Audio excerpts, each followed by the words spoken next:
Hello and welcome to the Rufus Project, your fortnightly source of tech news, game reviews, movie reviews, classic movies, local events, and you can even win stuff. On this week's episode, we have a look at the new Foxtel Play app that has just launched on the PlayStation platform. I apologise. We have to get serious with the tech news with some concerning laws looking at being introduced in Australian Parliament. We'll have a look at the new Ubisoft game, Child of Light, and Christian will pay a visit to some mystery movies of the past. I have a look at Amazing Spider-Man 2 and reach back into the almost bottomless bucket that is video game to movie adaptation. In the local wildlife section, we have a very special guest and a rundown on a number of events happening around Brisbane in the next couple of months. And don't forget, there's prizes too. So sit back, relax, and enjoy the show.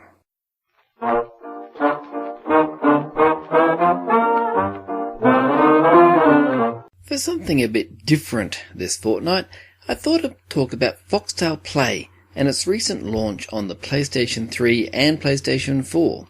I managed to get my hands on a free trial of this service, so I decided to have a closer look so I could let you know my impressions.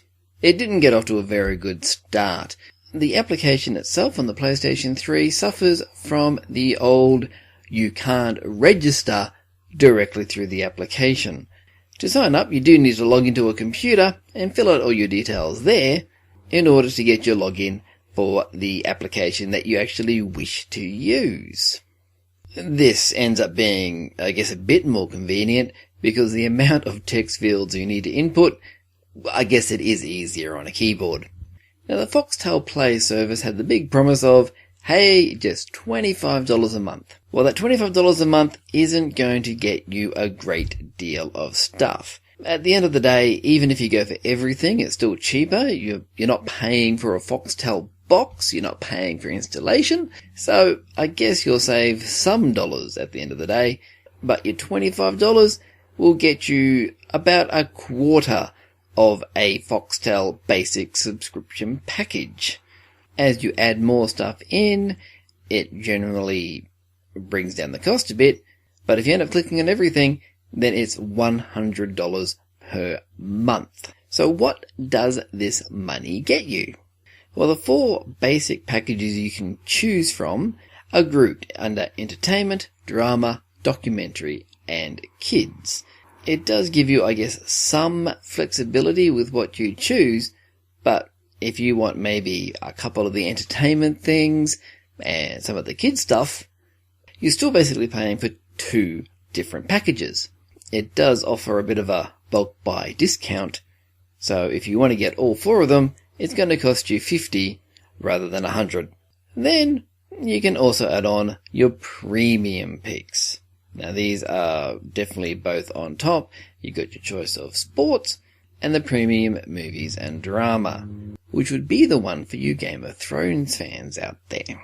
So now you've made your choices, filled in the overly long registration form, got your password, got your confirmation email. So what is the experience you're going to get using the actual Foxtel Play app? At first look, it's a bit daunting.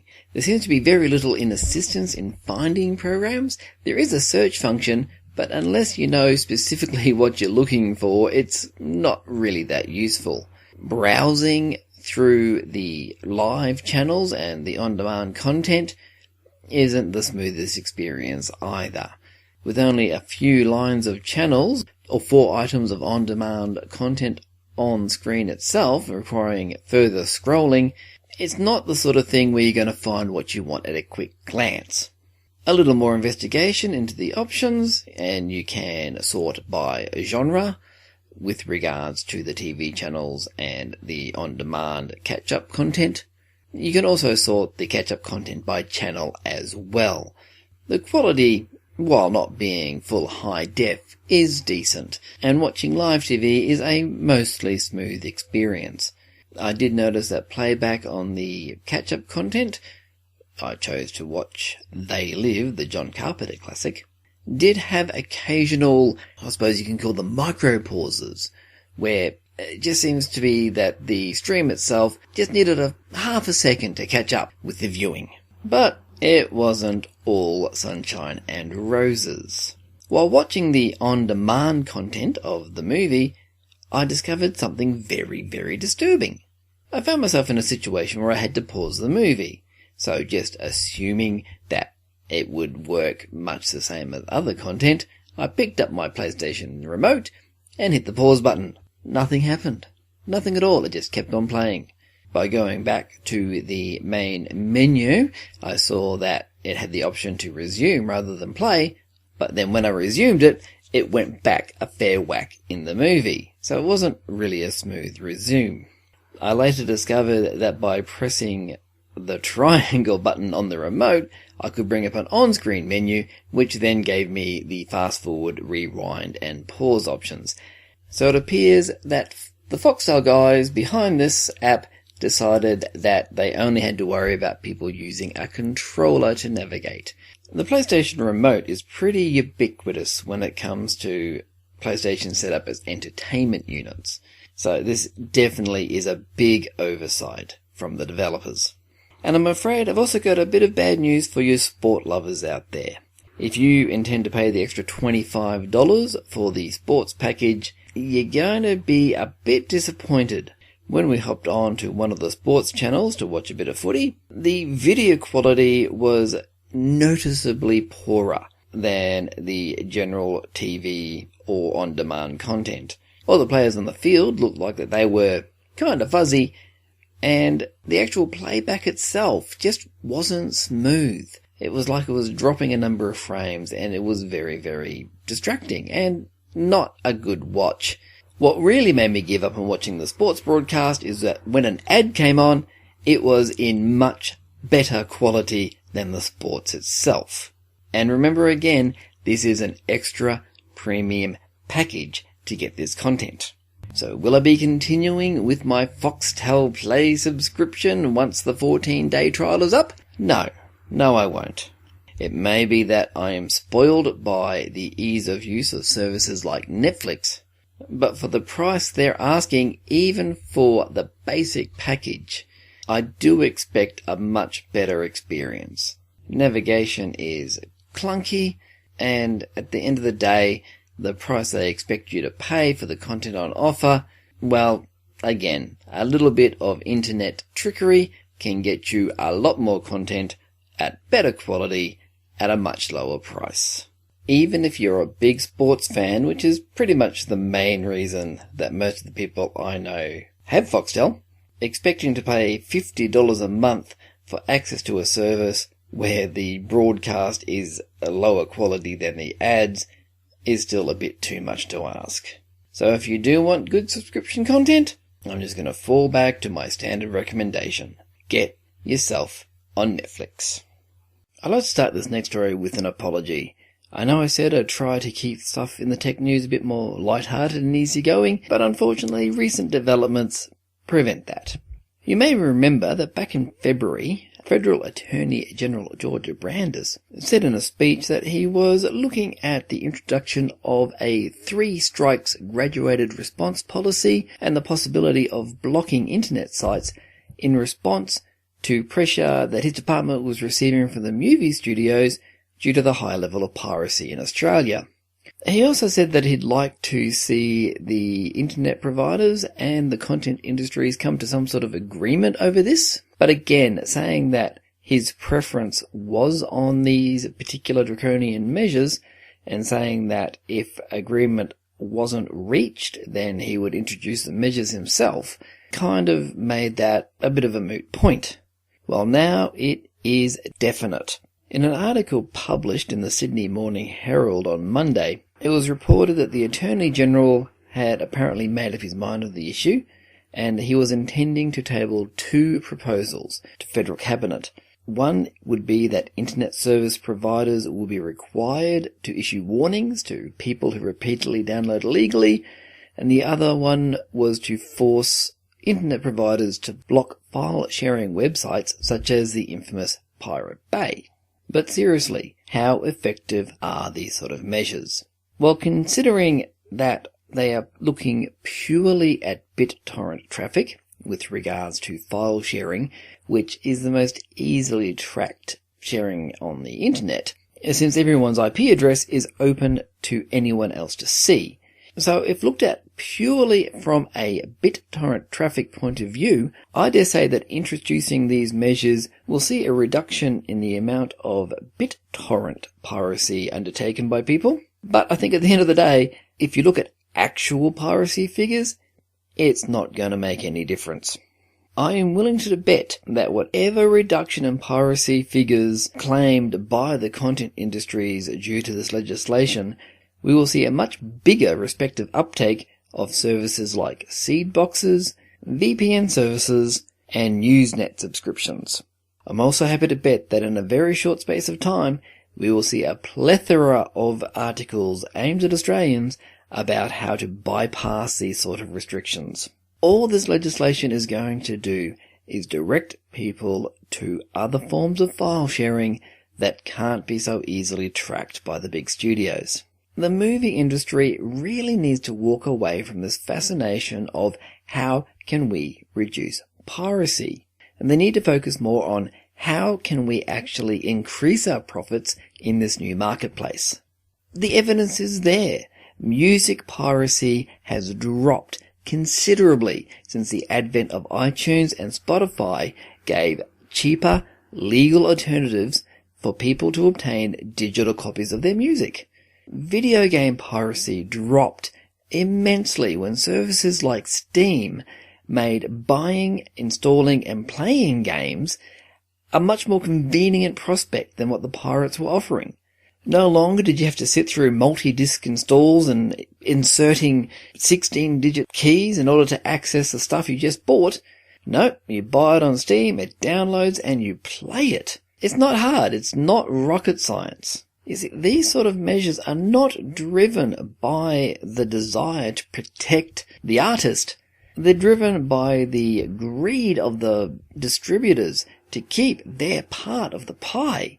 In a digital age, you can't stop stuff from being spread around. It's not going to happen. If you try to hold something back in order to maximize your profit in different release areas, then people are going to find alternatives. If you insist on charging 3 to 4 to 5 times the amount for content, for ticket prices, for anything in a different region, when the internet can show those people how much cheaper and how much more content is available overseas, of course they're going to bypass your distribution method. It's insane. Look, the impact of this at the end of the day, and why we as Australians should be fighting this, is that if this legislation comes through, if this is passed and this goes through, do you know who's going to have to pay for these schemes? It won't be the content industry who've already invested over $4 billion towards donations to the coalition party. Oh no, no way. It's going to be expected that the internet providers wear the cost for this scheme. And if the internet providers have to pay for the cost of the scheme, do you know where they're going to get that money from? That's right, our pockets. Essentially, the Attorney General is more than happy for each and every Australian to have to pay a higher internet bill just so he can keep the content industry happy and make sure that they keep making their regular donations to the coalition party. The same people that put on a special advance screening of the Lego movie for our politicians a month before the rest of Australia was allowed to see it, which is incidentally 2 to 3 months after the rest of the world got to see it as well. Now, I do try to keep this podcast pretty family friendly, but if you don't want to hear rude words, or you don't want to let your children hear rude words, then I suggest you skip the next minute of this podcast, okay? Final warning. So to the Attorney General, George Brandis, to the movie companies pushing this method that simply does not work, for everyone out there who supports a scheme that's just going to increase the bills of the Australians for no actual benefit at the end of the day, I have only one thing to say. Fuck you. We now resume our normal happy programming. Thanks a lot.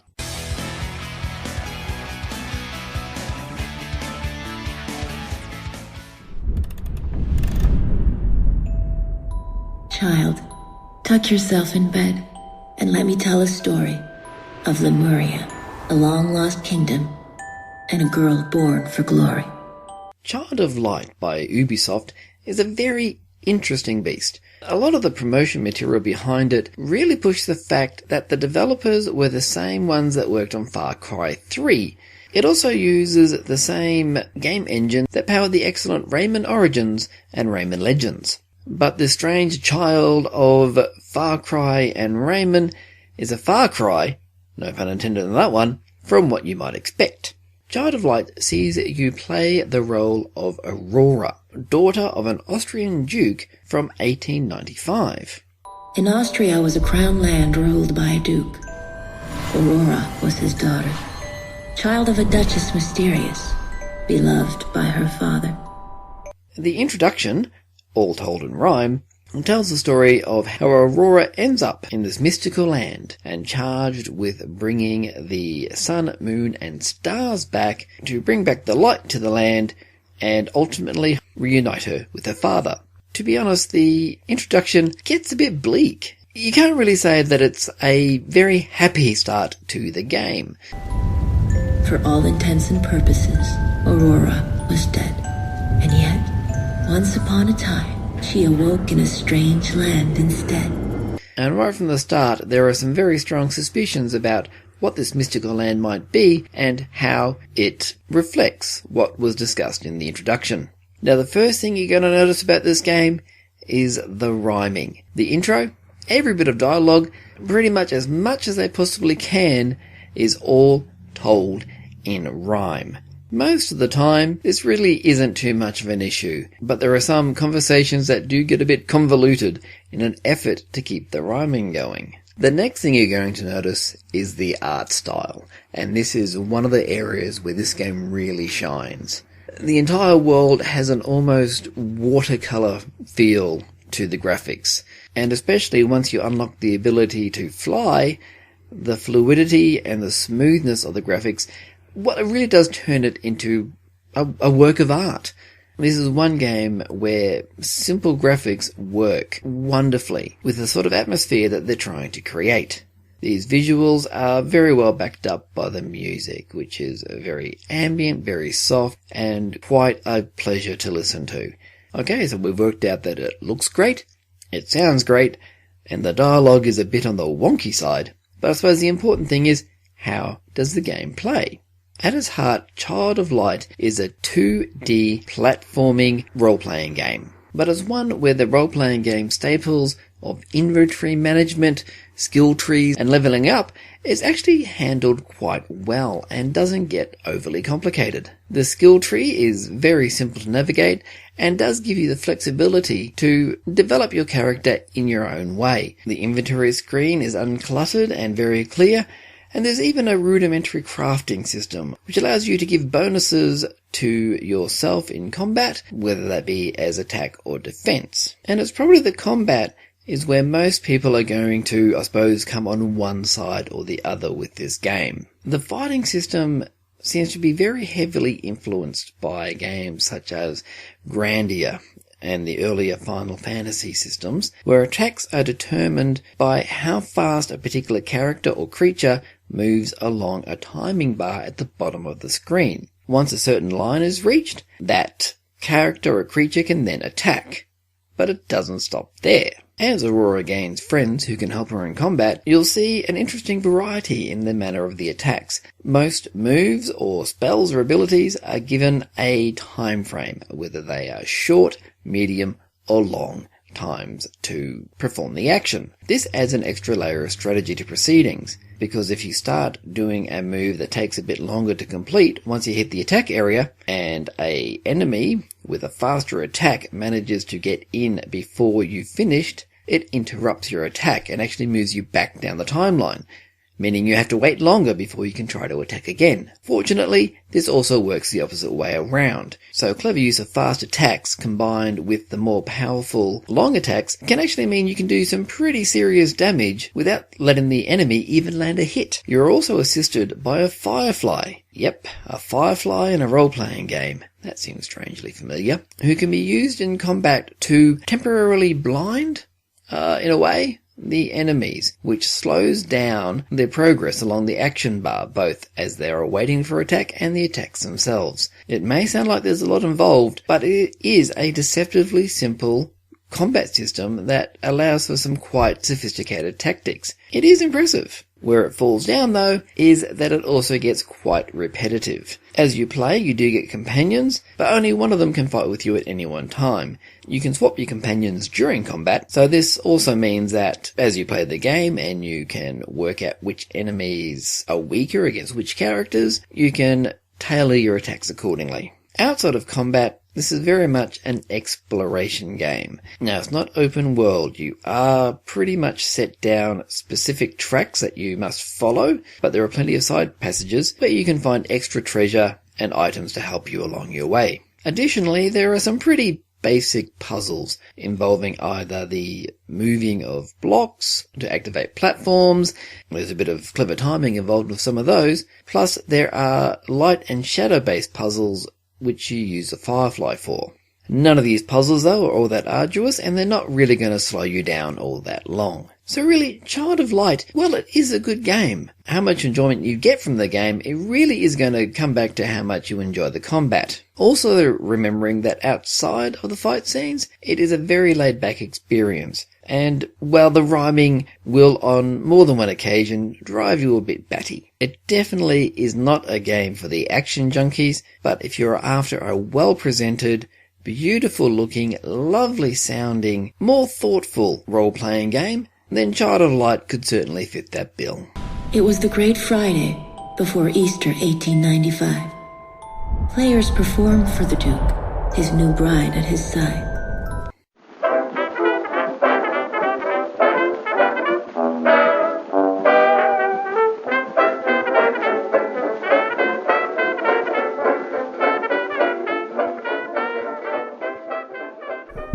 Okay, now last podcast we brought you 80s kung fu movies, Jackie Chan, Bruce Lee. This time we're going to look at something a bit different.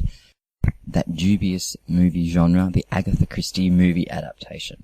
Now I've decided to look at the period from 1974 right through till 1988, the period in which Peter Ustinov played Hercule Poirot, all times except for one, in which the first time in 1974 was Albert Finney. I grew up reading the books of Agatha Christie. It's so funny when I see these movies and remembering me sitting in the windowsill as a little kid with all these books clutched firmly in hand. Once I'd read all 80 of the Agatha Christie books, it was time for me just to start all back over again of the collection. And I really enjoyed that period of my life, being able to delve into this. Even though I do recall seeing the Agatha Christie movies as a kid, I only remember bits of them, and it was really interesting. About 2 weeks ago, I decided, right, I'm in the mood, I'm going to have a bit of an Agatha Christie marathon. So I watched all the films of that period back to back. The Agatha Christie movie adaptations are not new. Since the 30s they'd been adapting, 10 Little Indians, and then there were none. There's been a few adaptations over the years, even a movie about the life of Agatha Christie when she disappeared in the later half of her life. But it was 1974's Murder on the Orient Express, which really helped form the template for what the Agatha Christie movie adaptation should be like. Very big budget, classy people, famous actors. You usually had a cast list that made it look very impressive, and it was really interesting seeing all these big names working together, and in many ways probably their only movie together. It was found in an ashtray by the dead man's bedside. Then someone planted it there. He did it. The butler did it. A lot of Agatha Christie's books were adapted into movies in the 30s, and in 1956, for example, there was the ABC Murders, which was released by Frank Tashlin, who did The Girl Can't Help It. So up until that point, they were very much flashy and I suppose few and far between. But it wasn't until 1974 with Murder on the Orient Express, probably the first major movie adaptation of her work, that we were able to see, I suppose, the template form of what essentially these adaptations would follow for the next 14 years. Peter Ustinov plays Belgian detective Hercule Poirot in every movie except the first one, which is played by Albert Finney. Really interestingly though, Albert Finney, this was the only time he played the character, he was actually nominated for an Academy Award. The only time an actor playing Hercule Poirot has done this. Murder on the Orient Express really stands out as one of the key Agatha Christie books, and as a result, the movie adaptation became quite popular. It really it set up the feeling of isolation. The books usually revolved around a famous person or a group of famous people, and they managed to get caught in a situation. They might be in a house where no one can leave. They might be in a train in the case of Orient Express, which is caught in a snowdrift. This sets it up perfectly as these being the only suspects. We are then treated to interrogation of all the characters. We get to see a lot of flashbacks, and then at the end, Hercule Poirot will take everybody into a room, and for the last 20 minutes of the movie, do an analysis of what happened with flashbacks shown on screen, exactly what happened at the time of the murder. Now, as a fan of the books and a fan of this sort of genre, it's really exciting to be able to see them in this way. But Murder on the Orient Express really brought in the whole all-star budget. Very flashy. These characters are they're never lower classes of society. It's almost as though we get sort of enjoyment in seeing rich people kill each other. It was actually hard to get the rights to make Murder on the Orient Express, as Agatha Christie always felt that her previous adaptations didn't quite live up to the original books. She was very displeased with Albert Finney playing Hercule Poirot. I believe that Murder on the Orient Express is really the best adaptation of Agatha Christie's work, and it really shows on where the golden age of the adaptations, which will continue for the next 14 years. Now, our first introduction to Peter Ustinov playing Hercule Poirot was with Death on the Nile in 1978. Perfectly foul French upstart. Belgian upstart, please, mother. Very similar to Orient Express, it still featured an all-star cast. It's really great seeing Mia Farrow, Betty Davis. This one was shot on location in Egypt, so it was really great to be able to see all the different landmarks. They didn't just go straight onto a boat, and at first you were wondering, how are they going to make this a situation where, only those people are the suspects? But of course, they go on the Nile for a cruise. Following on from Murder on the Orient Express and Death on the Nile, Evil Under the Sun came in 1982, and this was probably one of the last, one of those ones which featured people going on a holiday somewhere and something happening while they were sunbaking.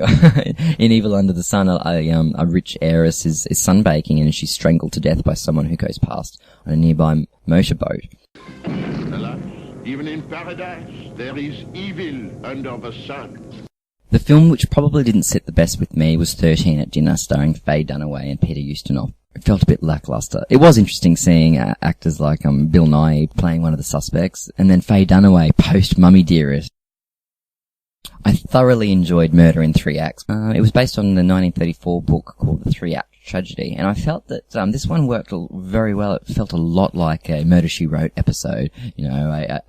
People that live on a canal in Miami, all very rich. Someone gets poisoned when they all hand around the martinis. So it kind of made it quite interesting, the fact that every time these group of people would meet, someone would die, hence the name Three-Act Tragedy. In the final act, however, Hercule Poirot comes to the rescue and solves the crime. Essentially, what started off as a big-budget movie adaptation in the 70s with the Agatha Christie books, I felt by the 80s they just became television specials, and I don't know, they didn't quite sit well with me. Definitely recommend Murder on the Orient Express, but if you want to look at these 80s movies, try Murder in Three Acts with Tony Curtis. The last movie in this golden age of the Agatha Christie movie adaptations was 1988's Appointment with Death. Something to do with roses?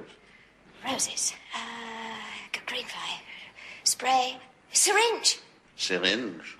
To whom did it belong? It was Carol Boynton's. She thanked me for finding it and took it with her when she went to fetch Ginevra. It was like a last chance for them to get back and to these all-star casts, because in the last few that had happened in the 80s, they didn't really feature too many big names as they had in the 70s. So this one had Peter Ustinov, of course, Lauren Bacall, Piper Laurie, Carrie Fisher, Hayley Mills. But I felt it was too little too late. It didn't have, it tried so hard to be Death on the Nile, but just didn't quite get there. This list is by no means exhaustive. There's also other key movies with Margaret Rutherford. There's also The Mirror Cracked from 1980 with Elizabeth Taylor and Angela Lansbury. That's worth a check out, but they focus more on the other sleuth of Agatha Christie's, Miss Marple. Lola, dear, you know there are really only two things I dislike about you. Really? What are they? Your face. Well, there certainly is a plethora of superhero movies around at the moment, and funnily enough, most of them have the Marvel brand behind them. It's just that they're by different studios.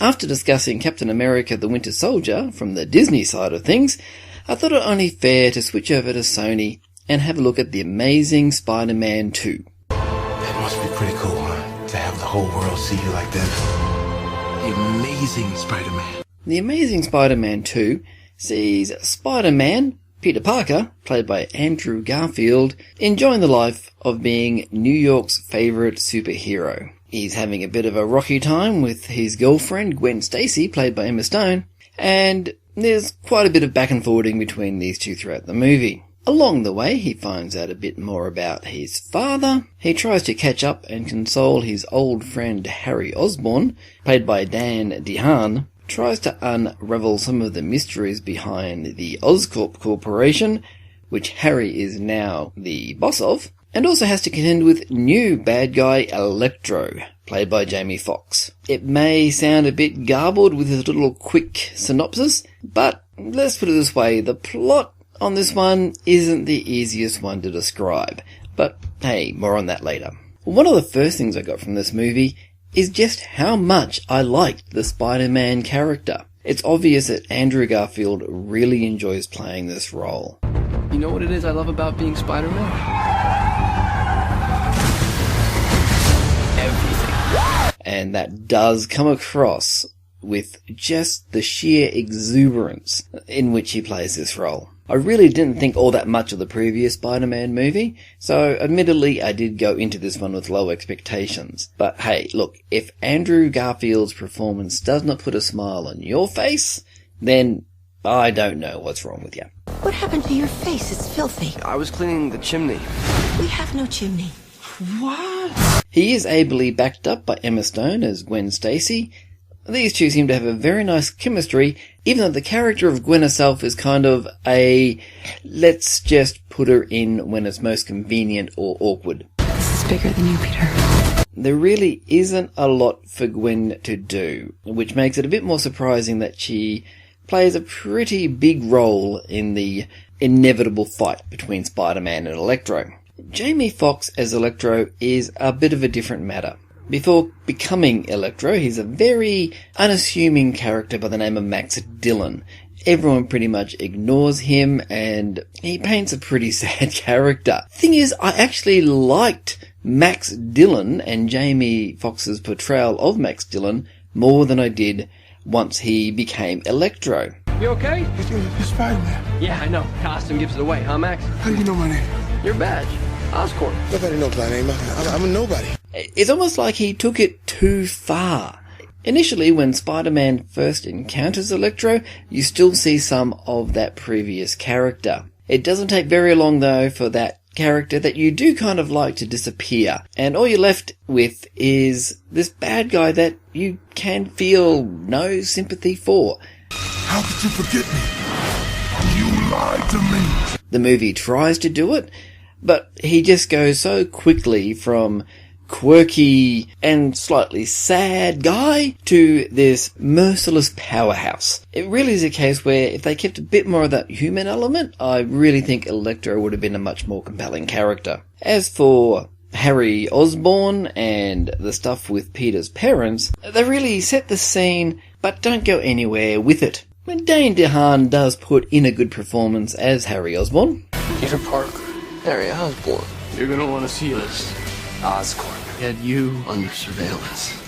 But his big reveal, fairly late in the movie, again, does present us with a pile of very vague hints at what might be coming, and again, doesn't really go anywhere. And that leads us to probably what is the biggest issue with The Amazing Spider-Man 2. It doesn't really have a plot. I mean, things just happen. There is a lot of setup with a few big action scenes or chase scenes or fight scenes thrown in the middle, but very little happens. There's not even much lead up to the big climactic battle between Electro and Spider-Man. You wanted to be the hero. Now you gotta pay the price. It really comes down to stuff happens. Spider-Man chases something. Stuff happens. There's a fight scene. Stuff happens. Insert a transformation scene. At the end of the day, the movie doesn't really go anywhere. The only time you really get any sense of plot progression is right at the very end when, effectively, they're just setting up the sequels. In fact, the way the movie ends pretty much indicates that's exactly where they're going to start off from number 3. Even if you didn't like the previous installment, like myself, of this rebooted Spider-Man series, I still think you're going to get a smile on your face from some of the goings-on in this one. Just try to ignore the fact that it doesn't really go anywhere and the entire thing is purely set up for the sequel. It's fast-paced, it's got heaps of action, and it's always a good sign when you don't notice a 2.5 hour running time. But at the end of the day, it's going to leave you wanting more. There is no real sense of satisfaction at the end of this movie. So if you've already seen Captain America 2 and you're after another superhero fix that is, well, at least above average, then Spider-Man 2 should scratch that itch until the next big one comes along. I like to think that Spider-Man gives people hope.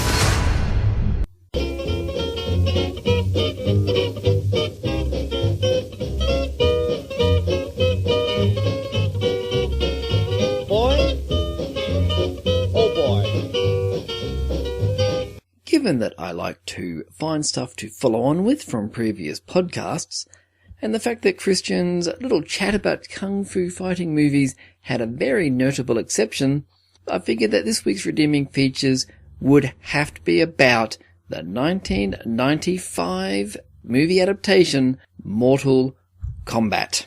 Directed by Paul Anderson, or Paul W.S. Anderson, who really has a history when it comes to video game adaptations. I mean, he's been involved in the Resident Evil movies, he did Alien vs. Predator, he also did the other fighting game adaptation that I must admit to enjoying, DOA, Dead or Alive, which in itself could be the basis for another redeeming features segment further down the track.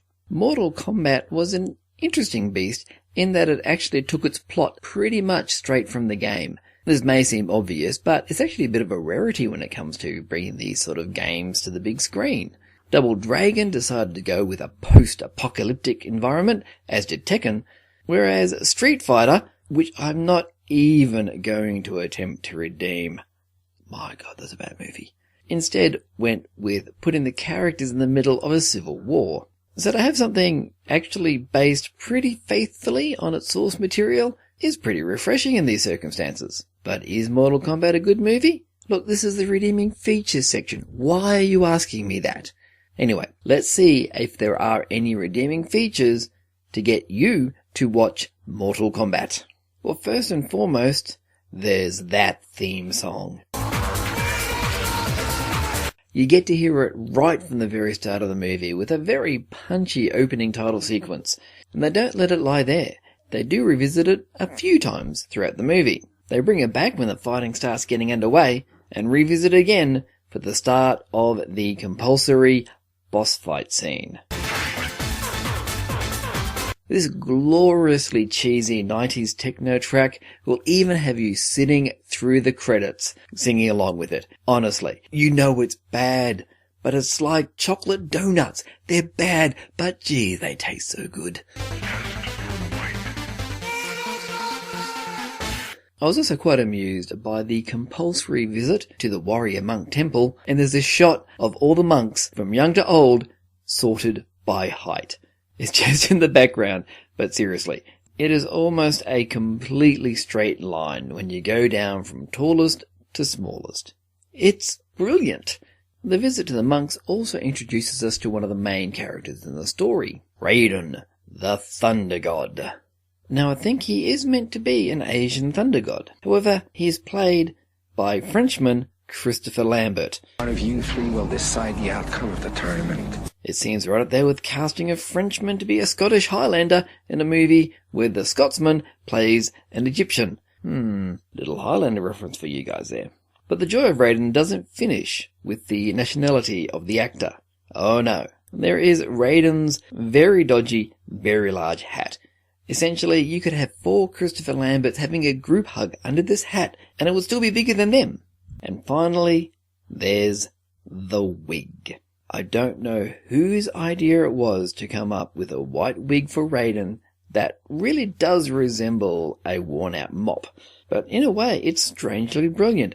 I personally feel that the movie would have benefited if they decided that the wig was actually another supernatural creature placed on top of Raiden's head to work against him during the tournament. Most of the characters in this movie are pretty much cheesy stereotypes, but let's face it, the original game itself was based on stereotyped fighting characters. But there is a standout. An actor by the name of Trevor Goddard, who has quite an extensive career of minor roles in movies right up till today, plays the character Kano. See me, I believe in a fair fight. You know, one-on-one, man-to-man, hand-to-hand, just like my daddy taught me. He's a stereotyped, sleazy bad guy, and Trevor Goddard seriously should get much more props. The way he pulls off this character is brilliant. I don't know what it is. He makes this slimy character actually seem enjoyable. So then he freezes this guy, right? And then he explodes. I could see his guts and everything. Almost lost my lunch. You know what? I think Trevor Goddard, if you ever do meet him, please give him a pat on the back or a nice, genuine applause for his portrayal of Kano in this movie. It really is something special. The token damsel in distress, Sonya Blade, played by Bridget Wilson, also has a very memorable moment. She's not really one of the more memorable characters. She's a one-note, I'm a tough girl who can look after herself approach, until of course she inevitably gets kidnapped by the bad guy and ends up chained up pretty much as a slave girl. I don't know if Paul Anderson was deliberately trying to echo Slave Girl Leia from the Star Wars trilogies, but that was certainly the impression that I got. And finally, as with most movies of this genre, there is the sequel stinger. But unlike most movies of this type, they actually did make the sequel. And after re-watching this movie, I actually want to finally watch the sequel. True, I am girding myself for ultimate disappointment from said sequel, but you know what? The movie still makes me want to see it, so that is definitely an achievement right there. I'd love to know if I've convinced you to revisit this movie. I will honestly admit that I enjoyed it a lot more than I thought I was going to. Let me know your thoughts, and if you do end up watching this, let me know how you feel about me afterwards. You will die.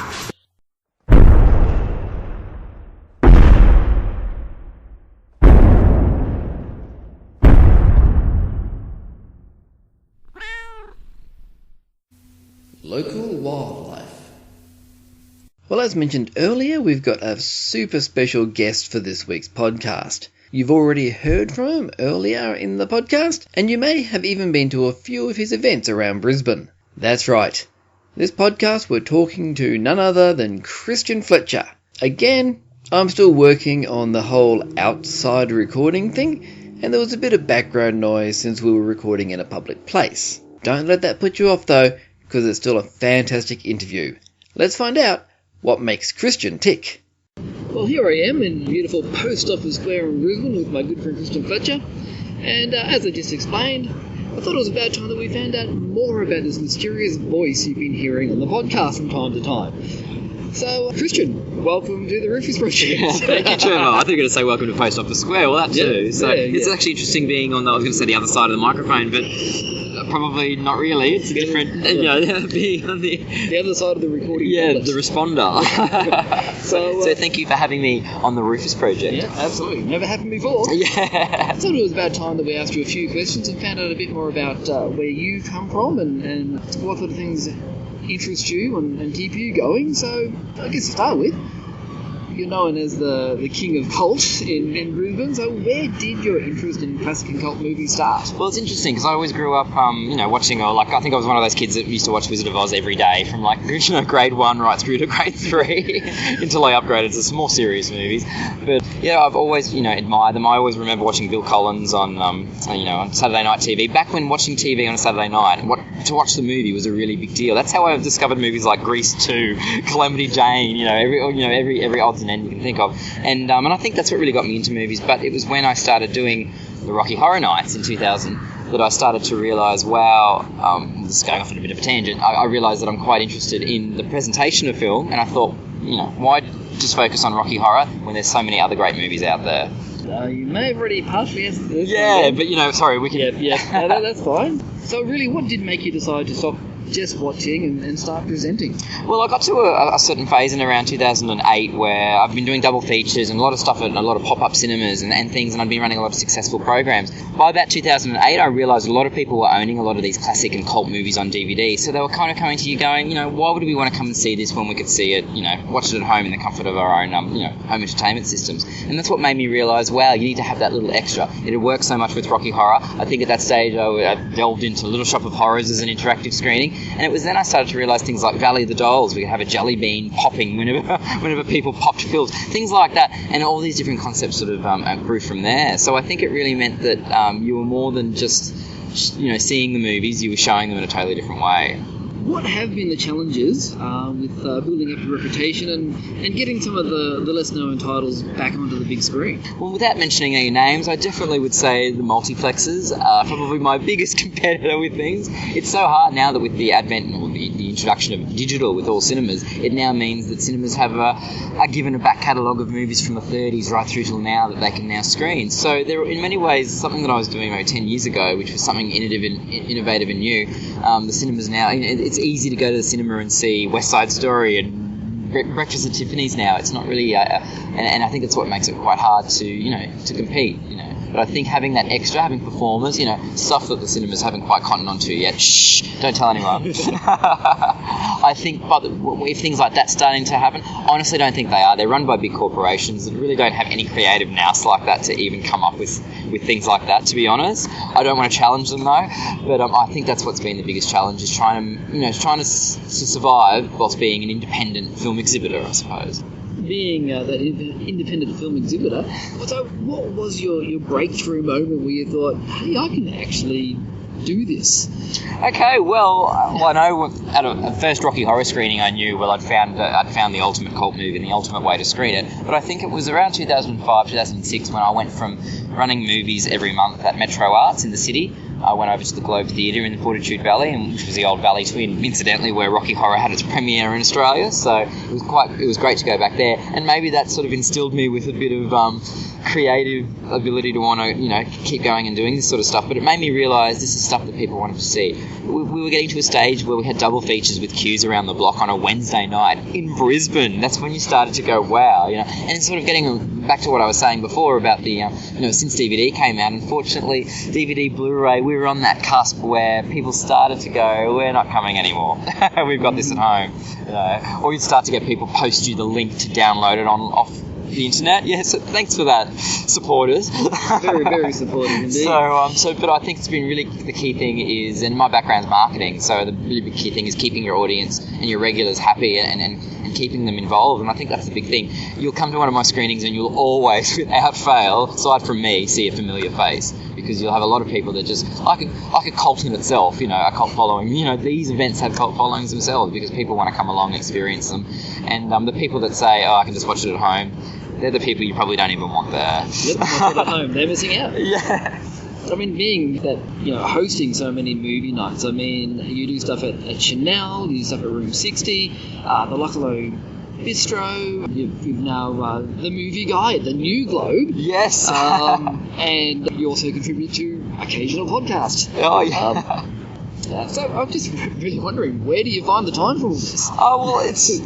After doing it for so many years, it's been 14 in October, you start to go, right, I'm sort of on autopilot now, okay, I need this, I need that, I need to get the rights for this, but I'm doing a lot of pop-up screenings now, and that's really funny, just, the day you're going through the list going, have I got the cord, have I got the movie, and that's making it really kind of guerrilla, underground, which I'm really enjoying, but in finding the time, it all works in well together, I believe too, in a place like Brisbane, it's easy to make yourself a name, so I think spreading myself around to a lot of different venues means, I am the movie guy, and I don't know how I'd handle if someone else wanted to try doing it too.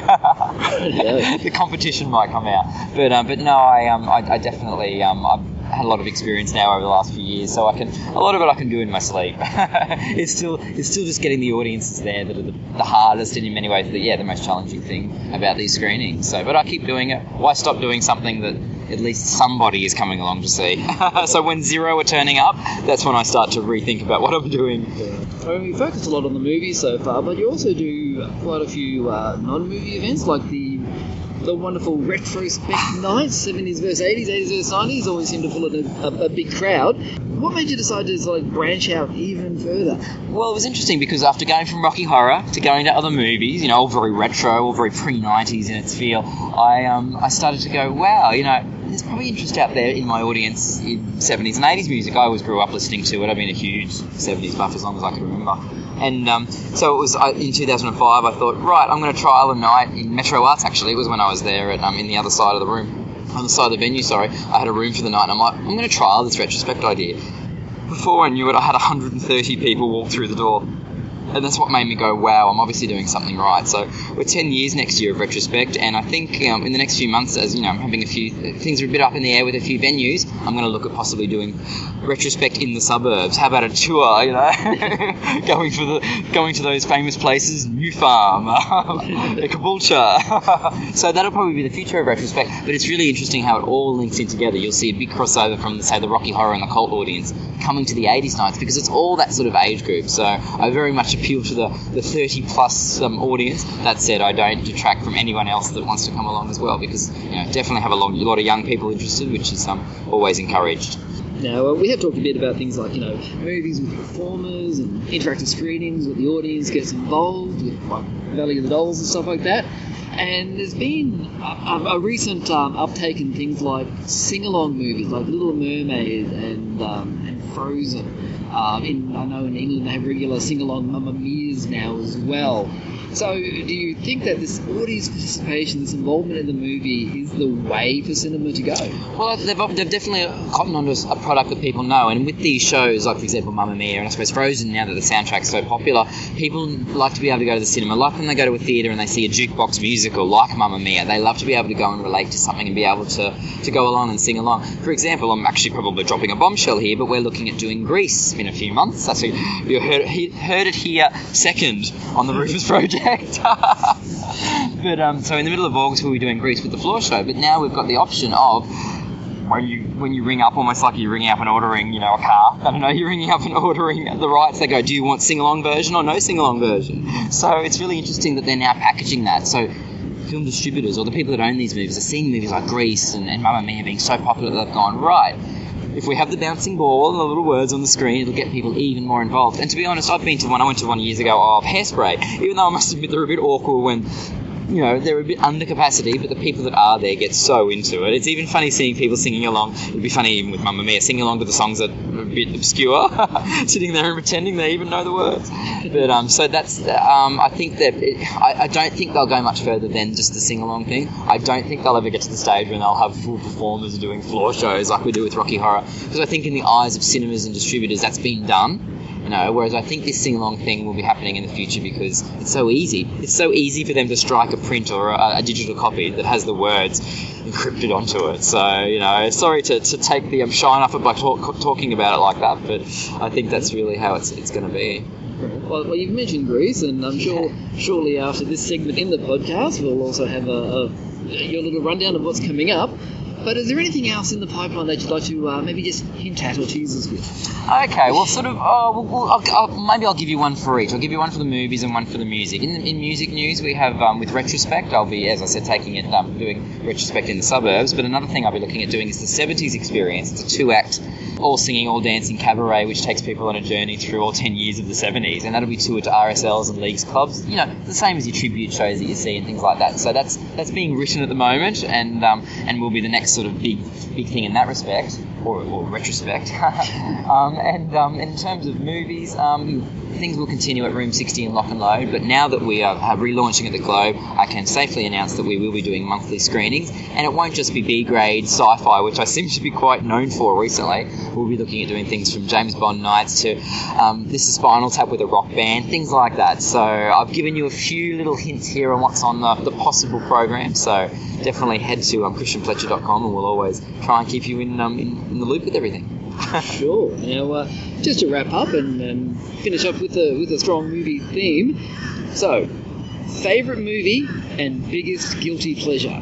Oh, okay, well, favourite movie. Now, look, I've got a top 10 list or a top 9 list. I can't think of the 10th, but definitely the Rocky Horror Picture Show and Beyond the Valley of the Dolls are a close tie. I've tried to make one beat the other. It just doesn't work, so they are a tie. But in terms of guilty pleasures, look, we've already delved into my obsession with Can't Stop the Music. Well, not obsession, but my admiration from it.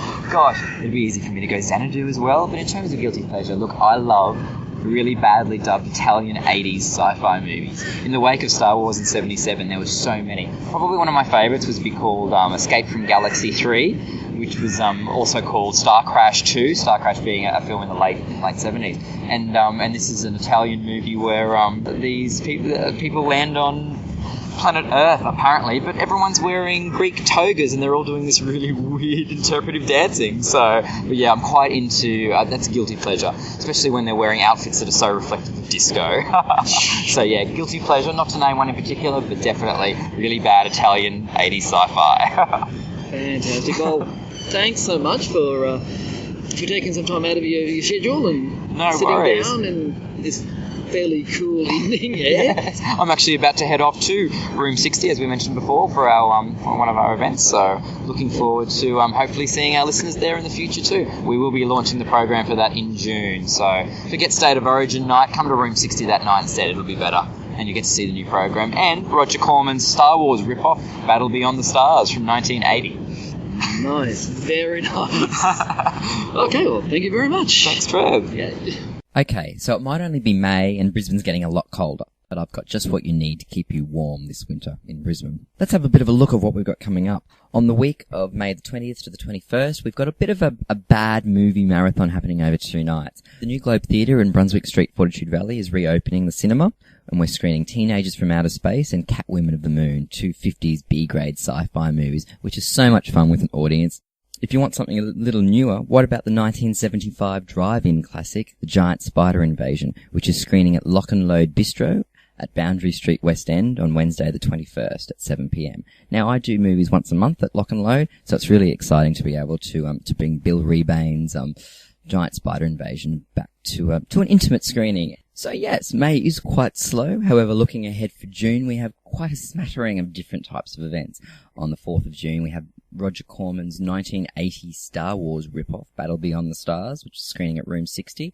2 big events at the Chanel. On the 17th of June, we have the 30th anniversary screening of the original Terminator from 1984. That'll be a lot of fun to be able to see on the big screen with a group of friends. And that Friday, we'll also have the Rocky Horror Picture Show with the Cards for Sorrow floor show. In between all that, we have a Smiths night at Lock and Load on the 18th of June. And you're hearing it here first, ladies and gentlemen. Keep the date aside. 29th of June, we are screening David Bowie and the Jim Henson classic, Labyrinth. As always, for details about upcoming events, visit www.christianfletcher.com or find Christian Fletcher on Facebook. Remember, that's Christian with a KR. Back to you, Trev.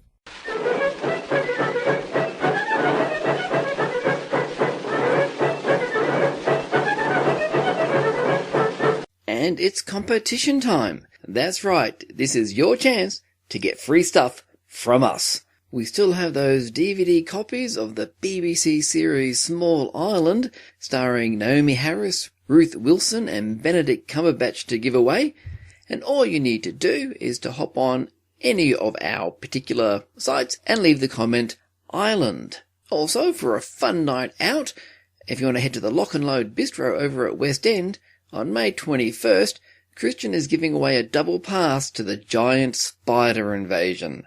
To win this one, all you need to do is comment Spider. So there you go.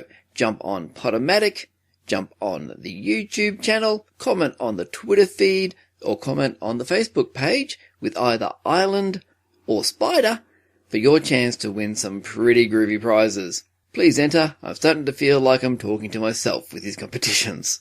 Thanks for listening to the Rufus Project. As always, we've had an absolute ball putting this together, and I hope that you enjoyed it just as much. Please let us know what you thought, or even if you have any suggestions or requests for future episodes. And if you have an event that you'd like us to talk about in a future episode, let us know.